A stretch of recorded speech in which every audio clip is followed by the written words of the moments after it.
Hello दोस्तों, welcome to the YouTube channel Boost Money. मैं विकास मल्होत्रा आप सबका स्वागत करता हूं। आज की वीडियो में हम आलोक इंडस्ट्री के रिजल्ट को प्री एनालाइज करने जा रहे हैं। यानी कि आज रिजल्ट आने वाला है रात को, लेकिन हम उसकी सेल्स को पहले से ही प्री एनालाइज करेंगे। लास्ट क्वार्टर की अगर सेल्स की बात करें तो हमें देखने को मिला एक अच्छी खासी इंक्रीमेंट सेल्स में आ रही थी। देखिए, सितंबर 2021 में, दिसंबर 2021 में, उसके बाद मार्च 2021 में एक छोटा सा डिप आया।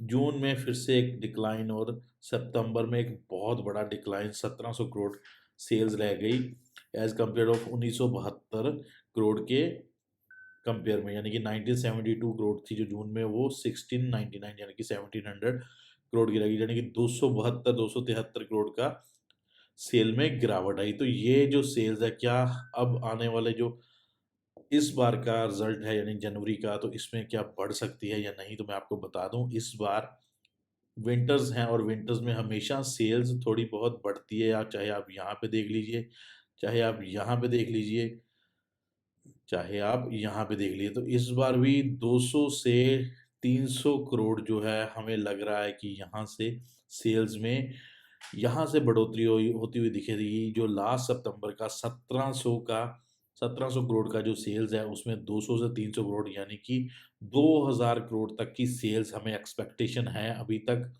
एज इससे ज़्यादा भी हो सकती है, इससे थोड़ी बहुत कम भी हो सकती है, लेकिन जो एक्सपेक्टेशन है उस हिसाब से मैं अभी आपको बता रहा हूँ। क्योंकि एवरी टाइम अगर हम बात करें तो सेल्स में इंक्रीमेंट हुआ है, चाहे वो छोटा हुआ है चाहे बड़ा हुआ, लेकिन इस बार क्या है, डिमांड, सर्दी ज़्यादा होने के कारण डिमांड भी अच्छी खासी रही है, और अच्छी खासी डिमांड होने के कारण इसमें जो सेल्स है इसमें बढ़ोतरी आ सकती है। और एक्सपेंसेस की बात करें तो एक्सपेंसेस भी बढ़ सकते हैं। अगर सेल्स बढ़ेगी तो एक्सपेंसेस कितने बढ़ सकते हैं, तो बता दूं, अगर 300 करोड़ एग्जांपल के तौर पे लेके चलें सेल्स का, तो एक्सपेंसेस भी 200 से 250 करोड़ की एक्सपेंसेस जरूर बढ़ेंगे। लेकिन रेस्ट ऑफ ऑल डेप्रिसिएशन सब ऐसे ही रहेगा। लेकिन जो प्रॉफिट में कंपनी अगर बोलें तो इस बार प्रॉफिट में आ सकती है, तो मैं आपको बता दूं, बिल्कुल नहीं, प्रॉफिट में नहीं आएगी, लेकिन लॉस में, लॉस जो है वो नैरो हो सकता है। 10-20 करोड़ या 50 करोड़ के आसपास का लॉस हमें दिख सकता है। लॉस वाइडर होने के चांसेस बहुत कम है इस जो क्वार्टर में, बिकॉज ये विंटर का क्वार्टर है। नेक्स्ट क्वार्टर में अगर लॉस यहीं से वाइडन होने शुरू हो जाए तो वो अलग बात है, लेकिन इस बार हमें थोड़े से नैरो होते हुए दिखेंगे। एज कंपनी के हिसाब से बताऊं तो क्या इसमें कोई प्रोग्रेस है इस कंपनी में, क्या टारगेट्स कुछ अच्छे आ सकते हैं या नहीं? तो मैं बता दूं, इस समय इस कंपनी में कोई भी प्रोग्रेस नहीं है। स्टिल कंपनी स्ट्रगल कर रही है, बड़े डेप्थ के साथ चल रही है।